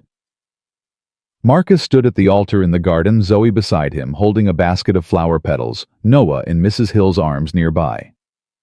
The ceremony was short and sweet. They exchanged vows they had written themselves, promising not just love, but partnership, not just romance, but family. When the officiant pronounced them husband and wife, Zoe cheered so loudly that Noah started crying. Everyone laughed, and Marcus swept Grace into his arms, kissing her while their children made noise around them. "Welcome to the chaos," Marcus murmured against her lips. "I wouldn't have it any other way." The reception was held in the main house with guests spilling out into the garden as the evening warmed. Grace danced with Marcus, then with Zoe, then with Noah in her arms, while he giggled at the spinning lights. At one point, she found herself alone on the terrace, the same terrace where Marcus had proposed, looking out at the grounds that had become her home. "Mrs. Thompson?" Grace turned to find Mrs. Hill approaching, 2 glasses of champagne in hand. "I thought you might need this," the older woman said, offering one. Grace took it, smiling. "Mrs. Hill, I still can't believe you called me that. It's your name now. Best get used to it." Mrs. Hill came to stand beside her, looking out at the garden. "I owe you an apology, you know." "For what?" "For doubting you. When you first arrived, I thought—" She shook her head. "I thought you were another problem for Mr. Thompson to solve, another charity case that would take advantage of his kindness." "I know. I was wrong." Mrs. Hill's voice was gruff with emotion. "You've brought more joy to this family than I've seen in years. Miss Zoe adores you. That baby of yours has her wrapped around his finger. And Mr. Thompson—" She paused. "I haven't seen him smile like that since Mrs. Lydia passed." Grace felt tears threatening again. This was a weepy day, apparently. "Thank you, Mrs. Hill, for everything, for taking care of them, for giving me a chance." "You earned the chance yourself." Mrs. Hill touched her arm briefly, the most affectionate gesture Grace had ever seen from her. "Now go dance with your husband. He's been looking for you." Grace found Marcus on the dance floor, swaying alone to a slow song waiting for her. "There you are," he said, pulling her into his arms. "I was starting to think you'd run away." "Never. You're stuck with me now. The best kind of stuck." They danced as the sun set, and the stars came out as their guests celebrated around them, as their children grew sleepy and were carried off to bed. They danced until Grace's feet ached, and her heart was so full she thought it might burst. "I love you, Marcus Thompson," she said as the last song ended. "I love you, Grace Thompson." He pressed his forehead to hers. "And I will spend every day of the rest of my life making sure you know it." Summer turned to fall. Fall turned to winter. And before Grace knew it, Christmas Eve had arrived again. 1 year exactly since the night that changed everything. The family gathered in the main house that evening, Marcus and Grace, Zoe and Noah, Mrs. Hill, and her husband, who had come up from the city for the holidays. A fire crackled in the great fireplace. The tree sparkled with lights and ornaments. Outside, snow was falling, gently blanketing the world in white. After dinner, Marcus stood up and cleared his throat. "I have an announcement to make," he said. "A new initiative for the Thompson Foundation." Zoe bounced in her seat. "What is it, Daddy?" "It's called the Bench Project." Marcus looked at Grace, his eyes full of meaning. "Every Christmas Eve, we're going to provide emergency housing for homeless families. Not just shelter, but real support.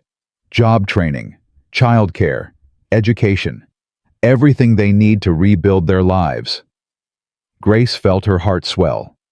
"We're naming it after the bench where I found Grace and Noah," Marcus continued. "A reminder that sometimes the most important journeys begin in the most unexpected places." Mrs. Hill dabbed at her eyes with a napkin. Even her stoic husband looked moved. "Can I help?"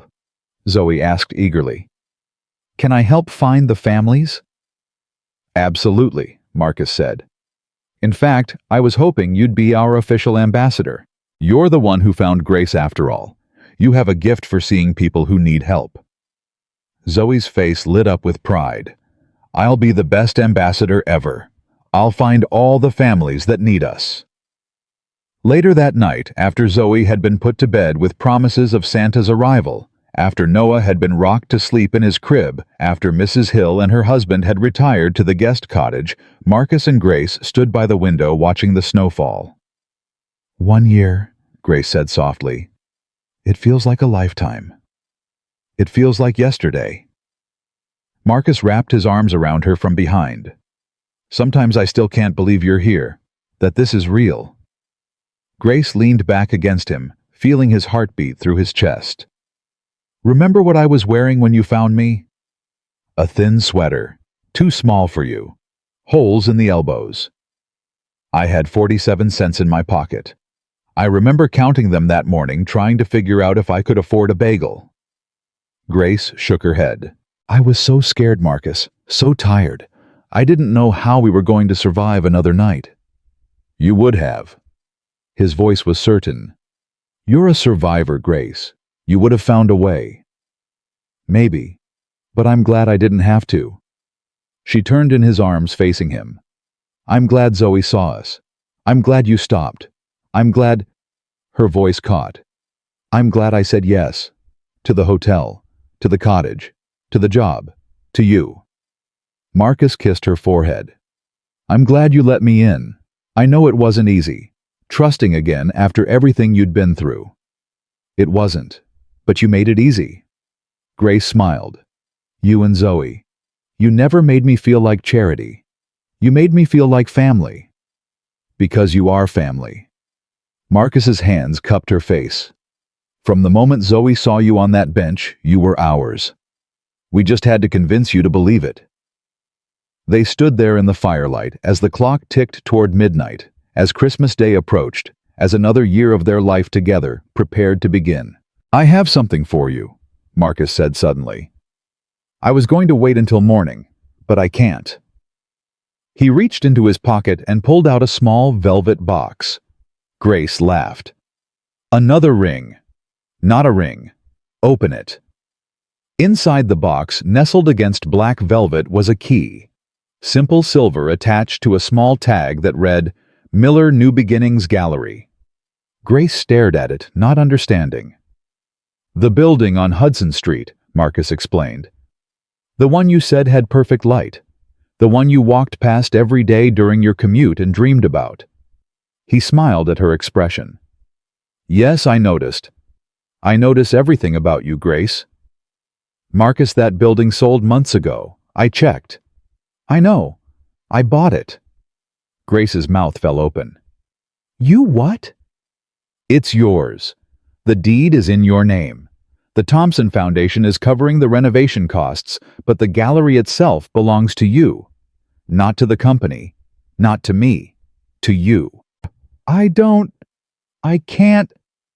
Grace was crying again, the box trembling in her hands. "This is too much." "It's not." Marcus closed her fingers around the key. "This is exactly what you deserve. A space of your own. A place to showcase your work and the work of artists like you. A legacy you built yourself. But you bought it. I invested in it. There's a difference." His eyes held hers. "Grace, you've spent your whole life being told what you can't have, what you don't deserve, what isn't meant for you. This is me telling you the opposite. This is me saying you can have anything. You deserve everything, and nothing is beyond your reach." Grace threw her arms around him, the key pressed between them, her tears soaking into his shirt. "Thank you," she whispered, "for believing in me, for never giving up on me, for loving me when I couldn't love myself. Thank you for letting me." Marcus held her tight. "Thank you for walking through that door, for staying, for becoming part of our family." They held each other as the clock struck midnight, as Christmas Day officially began, as the snow continued to fall outside their window. "Merry Christmas, Grace Thompson," Marcus murmured. "Merry Christmas, Marcus Thompson." Somewhere in the house, Noah stirred in his sleep and then settled. Down the hall, Zoe dreamed of sugar plums and snow angels and the family she had helped create. And in the living room, by the light of the Christmas tree, two people who had been broken found themselves finally completely whole. The next morning dawned clear and brilliant sunlight reflecting off fresh snow. Zoe was awake first, as always, bouncing into her father and Grace's bedroom with demands to open presents immediately. They gathered around the tree, all four of them, plus Mrs. Hill, who had appeared with fresh cinnamon rolls, and the morning unfolded in torn wrapping paper and excited shrieks, and Noah's confused delight at his first real Christmas. After the presents were opened and the breakfast was eaten, and the living room looked like a gift-wrap tornado had struck. Marcus suggested they go outside. "Let's build something," he said. "All of us together." They bundled up and trudged into the snow, Zoe leading the way. Noah in Marcus's arms, Grace bringing up the rear with scarves and mittens for everyone. In the clearing behind the main house, they built a snow family. 4 figures of varying sizes standing together against the winter landscape. Zoe insisted on details. Stick arms, button eyes, one of Grace's old scarves for the mother figure, a small hat for the baby. "Wait," Zoe said when they were nearly finished. "They need to be holding hands." She found more sticks and carefully positioned them so that each figure's arms connected to the next. "There." She stepped back, surveying her work with satisfaction. Now they'll never be alone.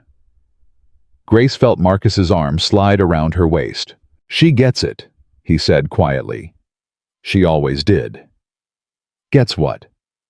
What family means, not blood or legal documents. Connection. Choice. The decision to hold on to each other no matter what.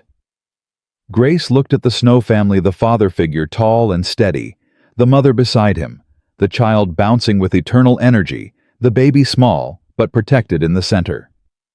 "I never had that," she said. "Growing up, my parents, they loved their rules more than they loved me. When I needed them most, they chose their reputation over their daughter." And now, Grace looked at Zoe, who was adding decorative pebbles to the snow baby. She looked at Noah, who was trying to eat snow from his mittens. She looked at Marcus, whose eyes held more love than she had ever thought she deserved. "Now I have everything," she said. "More than everything." Marcus kissed her temple. "This is just the beginning, you know. We have the rest of our lives. Decades of Christmases. Decades of building snow families and opening presents and watching our children grow." "Our children," Grace repeated. "I like the sound of that." "So do I." They stood there in the cold, watching Zoe put the finishing touches on her masterpiece, watching Noah discover the wonder of snow, watching their family exist in this moment of perfect joy. "Daddy, Grace, come look," Zoe called. "They're finished." They walked over to admire her work. The Snow family stood proud and crooked and absolutely beautiful. "What do you think?"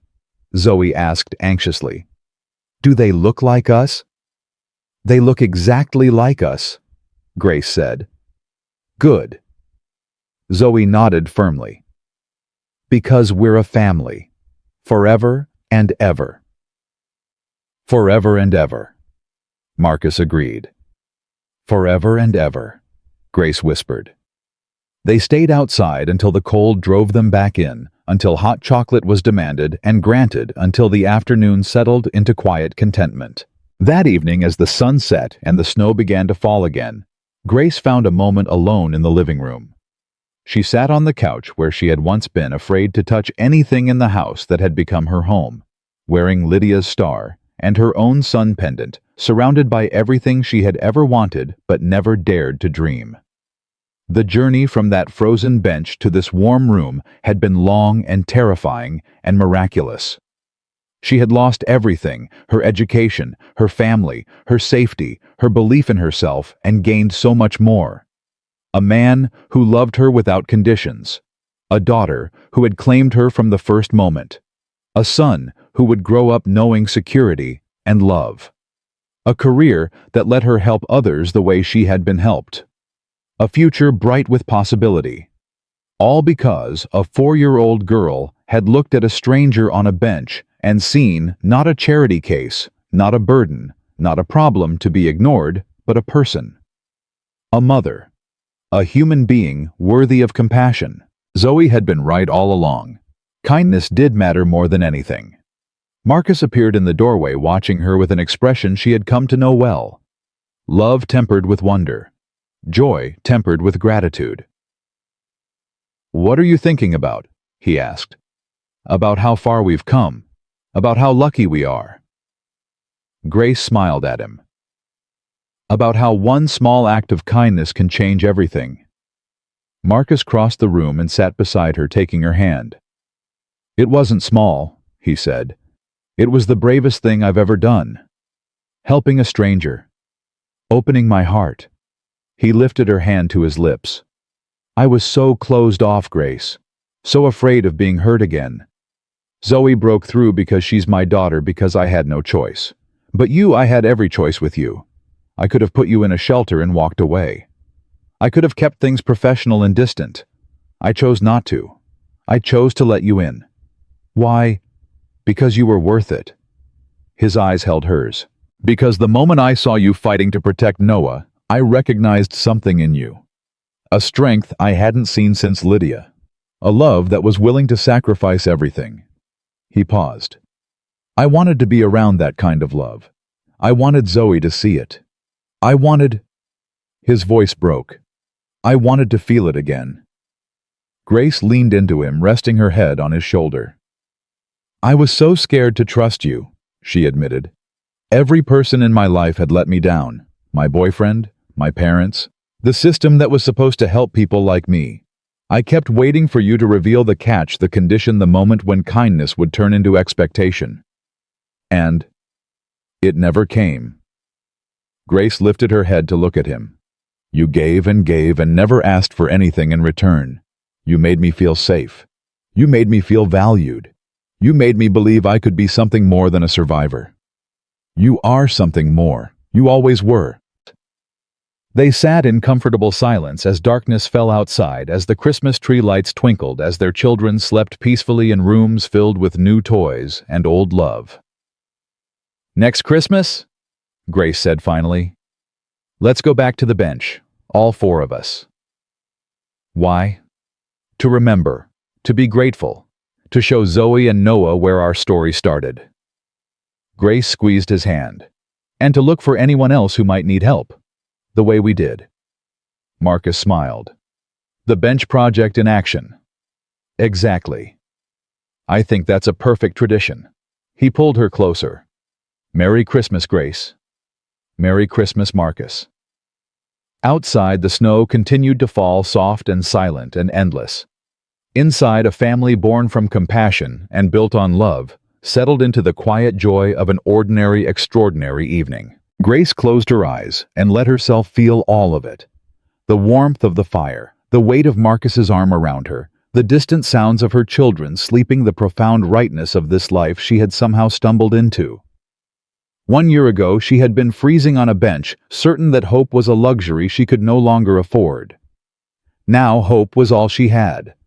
Hope and love and family and a future that stretched before her like a golden road. Some stories end with happily ever after. This one was just beginning. Because the greatest gift anyone can give is not money or shelter or opportunity. It is the belief that tomorrow can be better than today. That kindness still exists in a cruel world, that one moment of compassion can rewrite an entire life. Marcus Thompson believed in Grace when no one else did. Grace Miller became Grace Thompson because a 4-year-old girl refused to walk past someone in need. And Noah, the baby, who had been freezing on a Christmas Eve bench, would grow up knowing that he was loved, that he was wanted, that he mattered. Not because of wealth or status or the accident of birth. Because family is not blood. Family is choice. Family is the people who see you at your worst and choose to stay. Family is love that doesn't give up even when giving up would be easier. Family is a stranger stopping on a frozen night to wrap a scarf around a baby who isn't his. And sometimes, just sometimes, family is a miracle dressed up as an ordinary moment. A little girl's voice cutting through the cold. "Daddy, her baby is freezing." A father choosing to listen. A mother choosing to trust. A family choosing each other again and again every single day. That is the true story of how a CEO, a little girl, and a homeless mother built something extraordinary from nothing at all. That is the story of the Thompsons. And that story, the best kind of story, never really ends. It just keeps growing like love, like hope, like family, forever and ever.